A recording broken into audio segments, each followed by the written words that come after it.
کو ابر سحر که به وقت این یک مگزیننده فروشندگی کار سبو گفته کو زندگی همونجا کار میکرد همونجا نمیدونم کارمندان حفظ حقوق. گلنازه رزاقова مادر شیرزاد رزاقov 22 ساله میگوید پسرش را هنگام به کار رفتنش بازداشت کردند.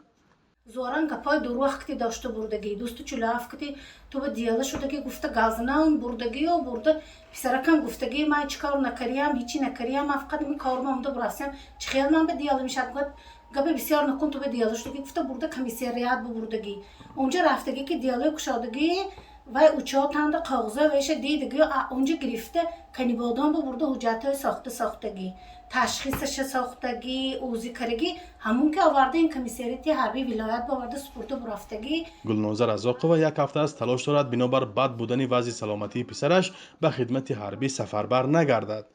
به قول او پسرش چند بار از وضع بد سلامتیش شکایت کرده است.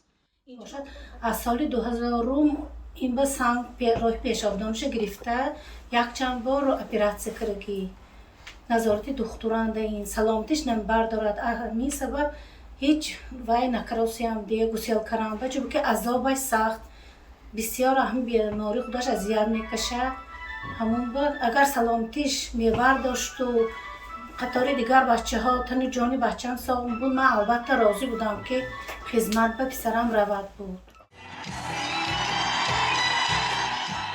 در تاجیکستان 3 هفته باز موسم تیرماهی سفربری جوانان سین دعوت به ارتش جریان دارد. 10 روز پیش بیش از 1000 نفر نوسربازان به خدمت گسیل گردیدند ولی این روند تا اجرای نقشه دوام می‌یابد. مقامات همواره میگویند که جوانان از دایره قانون بیرون به عسکری برده نمیشوند.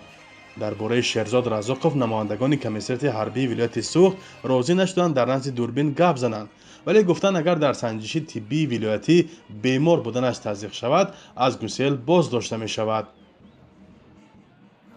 هیچ کی جواب ندادن که من مجبور شما بازی مراجعت کردم که یک قطعی من به یاردم کنیتان من ایزای همون اپراسیون های شدگیش ایزاش بدنی بچه من در حال ایستاد است من این بهای ساختکاری کردیم نیه. مقامات حربی ولایت سوخت میگویند آنها در دعوت تیرماهی امسال نظر به یک سال پیش 10% بیشتر جوانان را به خدمت حربی گسیل کردند. طبق اطلاع خدمات مطبوعات حکومت سوخت در نخستین معرکه گسیل 1100 جوان سین دعوت به ارتش سفربر گردیدند. دعوت شدگان و والدین میگویند در وضع کنونی کشور این طلبات واقعی است. در تاجیکستان در دو موسم بهار و تیر ماه جوانان از 18 تا 27 ساله را به ارتش دعوت میکنند. مقامات همساله گزارش میدهند که اکثر جوانان اختیاری به ارتش رفتند ولی شکایت ها از ابله کم نمی شود. فرزان محمدی، رادیو آزادی، شهر خوجند.